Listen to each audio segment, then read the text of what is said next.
पहले इस वक्त की बड़ी खबर आपके सामने, स्टॉक मार्केट नीचे गिरा है, चांदी नीचे गिर रही है 2,67,000 रुपए प्रति किलो।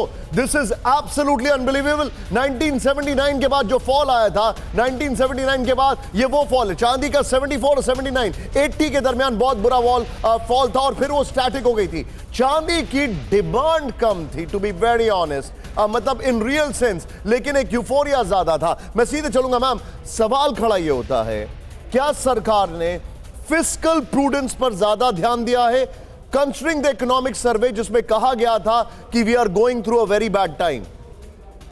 मुझे लगता है fiscal prudence is a good thing, but prudence का ये मतलब नहीं होता है कि आप स्पेंडिंग क्षमता को ही खत्म कर दो। ये सबसे बड़ी प्रॉब्लम हो रही है। आप 4.5 का टारगेट मेंटेन कर रहे हो, लेकिन खैर टारगेट तो आपका एक्चुअली 3 का है, पर 4.5 मेंटेन कर रहे हो, पर आपका तो कोई डिमांड ही नहीं है इकोनॉमी में, तो आप मैन्युफैक्चरिंग को कैसे बढ़ावा देंगे?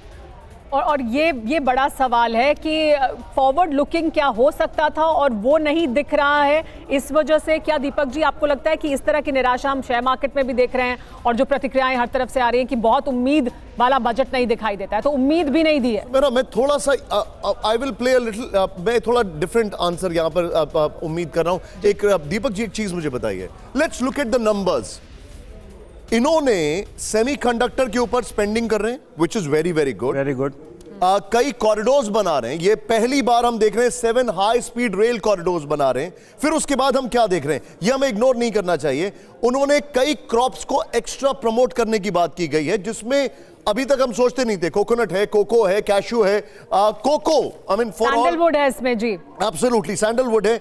फिर उसके बाद वो लोग बात कर रहे हैं 7 हाई स्पीड रेल कॉरिडोर्स के बाद आयुर्वेदा सेंटर्स की, फिर 500 करोड़ रुपए सिटी इकोनॉमिक रीजन। इसमें एक बहुत अहमियत न्यूक्लियर रिएक्टर्स के लिए या न्यूक्लियर एनर्जी के लिए जो इंपोर्ट होगा उसमें भी कस्टम्स ड्यूटी उन्होंने माफ किया, तो यानी उस क्षेत्र को भी सिटी इकोनॉमिक सेंटर्स 5,000 करोड़। सरकार इज स्पेंडिंग मनी, और अगर सरकार पैसा खर्च कर रही है, that generates economy. Do you agree with this sir? Deepak ji sir, generate economy वाली बात हम बिल्कुल एग्री करते हैं। कैपेक्स भी इन्होंने थोड़ा सा एक्सपेंडिचर दिखाया है। कॉरिडोर जब बनेगा तो उससे फायदा सबको ही होगा, इसमें कोई डाउट ही नहीं है। लेकिन 12.2 लाख करोड़ कैपेक्स। हाँ, लेकिन एक चीज समझने वाली है कि आम आदमी के लिए कुछ नहीं है इसमें, ना इनकम टैक्स में कुछ दिया गया।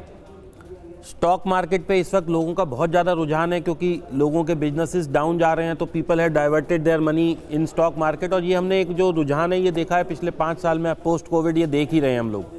तभी तो आप देख रहे हैं कि कितना क्या ये बजट इंडिकेटिव है that we are going through a very tough time and even tougher times are coming? We are going through a tough time, there is no doubt about it.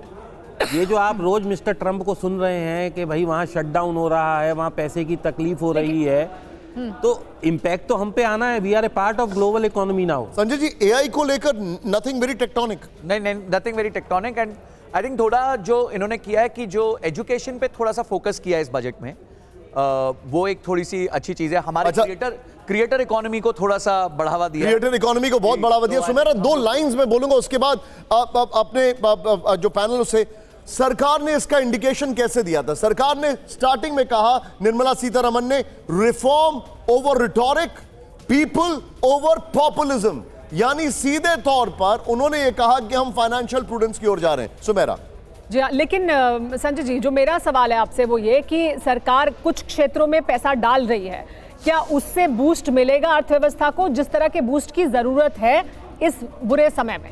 देखिए मैम, हमें दोनों चीजें करनी होती है, short term और long term दोनों को साथ लेके चलना चाहिए। अगर सिर्फ लॉन्ग टर्म करेंगे और लोगों को बोलेंगे आप लॉन्ग टर्म में 2047 में विकसित हो जाओगे और तब तक के लिए उसको खाने के लिए पैसे नहीं है, वो एंजॉय नहीं कर पा रहा है, तो ऐसी लाइफ कौन जीना चाहेगा? तो आज का भी कुछ कर देते, कुछ ऐसी चीजें कर देते जिससे थोड़ा सा बेनिफिट। विदेश जाना तो सस्ता कर दिया उन्होंने। हाँ, विदेश जाना सस्ता नहीं किया, जो उन्होंने पहले कैश फ्लो हमारा ब्लॉक कर दिया था कि भाई हमारे को टीसीएस देना पड़ेगा, उसको कम कर दिया, जीरो नहीं किया, कम कर दिया। और पहले ये जीरो हुआ करता था, तो पहले उन्होंने बढ़ा के 5% कर दिया, फिर 2% कर दिया और बोल दिया ठीक है जी, हम अपने आपको रियायत दे दी है। तो वो टीसीएस वाला मैटर जो है वो वैसे भी होना ही नहीं चाहिए था। क्यों है मुझे समझ नहीं आ रही कि भाई मेरा ही पैसा मैं बाहर बेच रहा हूं तो उस पर भी टीसीएस दे दूं, मेरा कैश फ्लो अटक जाए। आज क्या दे रहे हो मुझे? ब्रीदिंग क्या दे रहे हो मेरे को? ऑक्सीजन क्या दे रहे हो? वो तो कुछ बात ही नहीं हुई इस बार। क्या इसकी बहुत ज़्यादा ज़रूरत थी जयेंद्र मल्होत्रा जी कि कुछ ब्रीदिंग स्पेस मिलती उस क्लास को जिसको पैसा खर्च करना है, और वो क्या बिल्कुल नहीं मिली है? आप बिल्कुल ठीक बात बोल रहे हो। कंजम्पशन की स्टोरी सुबह से चल रही थी कि हमें कंजम्पशन को बूस्ट करना है।